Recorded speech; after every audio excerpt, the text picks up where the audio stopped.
My name is Jennifer. We're at Homerton Hospital and we are going to be talking about the OPAT service, which is the outpatient parenteral antibiotic therapy service.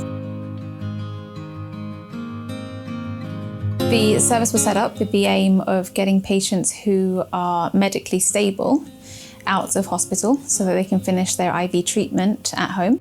The condition I've got that requires me to have IV drugs is called semi-invasive aspergillosis. It's essentially a fungus that's got into my lung and made a hole there. It's treatable but not curable, so I have to live with it all the time. The impact that's had on my life is that it's very unpredictable and it's quite frightening. I've gone from being somebody who was very fit and never had to think about being ill to being somebody who's had to really organise their life around constant kind of cycles of medication. Fran was referred to us in November last year. The plan was for her to finish her antibiotics at home. Every 7th week, I have to have a week of IV antifungal medication. Because she is mobile and independent, she wasn't suitable for district nurses to come to see her because of their workload and limited resources. They are not able to see patients who can get themselves to the hospital daily. The whole idea of self-administration was put to me when I was an inpatient, and it was part of my discharge planning. As soon as the self-administration is approached, we explain to the patients how it will work. So it's never a case of you're shown once and then off you go. It's a case of I'll show you, I'll do it with you, and then I will watch you. And at that point, I will always intervene if something hasn't been done right or if there's a better way of doing things. I was really amazed to find that it was an option to have it at home. And what I thought that would mean would be that a nurse would come round and give it to me. But during a conversation with the clinical nurse specialist, it turned out that I was the sort of person who might potentially be able to do this at home on my own once I'd been taught sufficiently how to do it. So this is the very precious thing, the antifungal medication. And then around me are all the bits and pieces that I need to get set up. I've been taught very well by the team here and by a clinical nurse specialist, lots of tips about how to be as well prepared for this process as possible.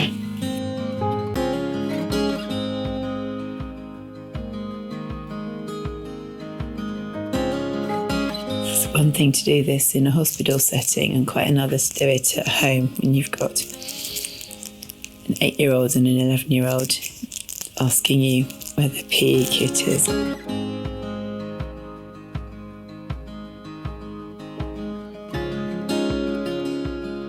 What I found difficult was not knowing what to expect.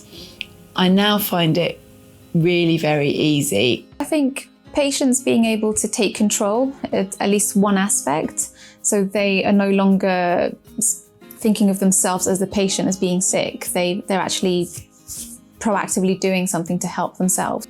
I explain about the risk of infection, so not touching key parts, and so they are very wary of that. I think sometimes being in the hospital, you have a nice clean area with no distractions, whereas at home you might have pets, you have kids, so it's just getting that confidence.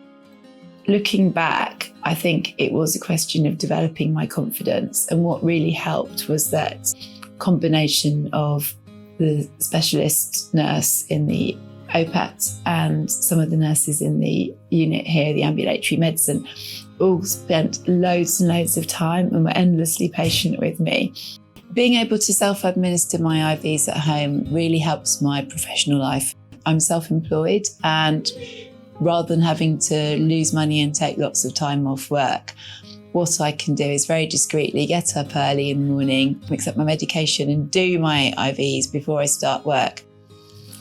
I'm going to just mix up my medication by jigging this around a bit. It looks like actually while we've been chatting it's fairly well done that for itself. Just going to rest it there for a second while I remember what to do next.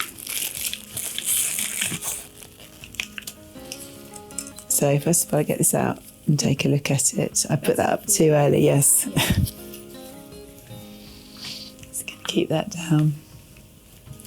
The impact it has on Fran's life is financial because she is self-employed, so not having to come in every day, because even though it is an hour and a half infusion, that's only once she's connected. She still has to travel to the hospital, wait to be seen, and that's dependent on the workload of the ambulatory care unit. I'm the mum to 2 young children, and I don't want their lives to be too much affected and dominated by my kind of 7-week cycle of drugs or anything like that.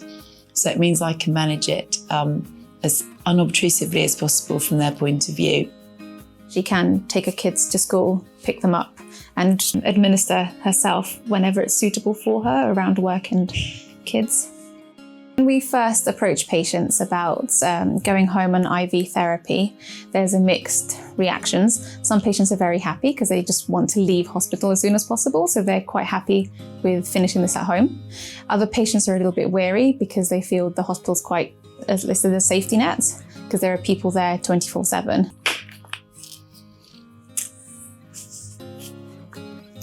Take that off and try and connect the two.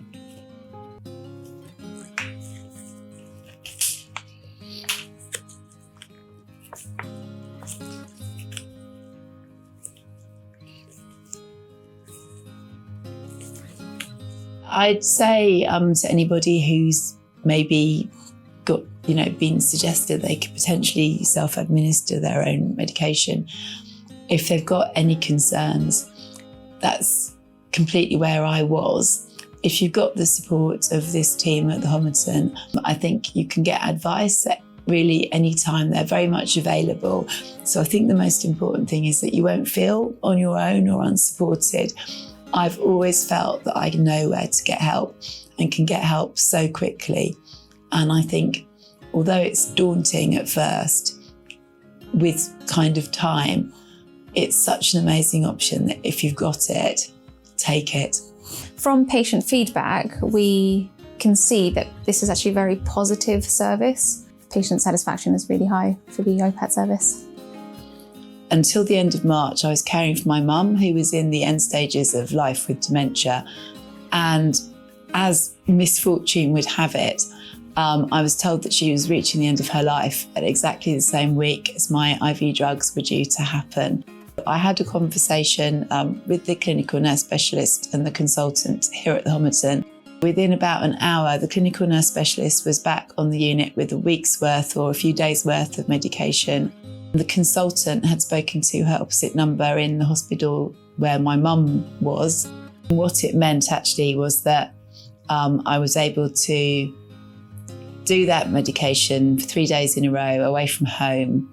And it had the effect that on the last day of my mum's life, I was able to be in the nursing home when she was there and be with her when she died. So it was completely extraordinary, and I could never really thank the Homerton team enough for making that happen.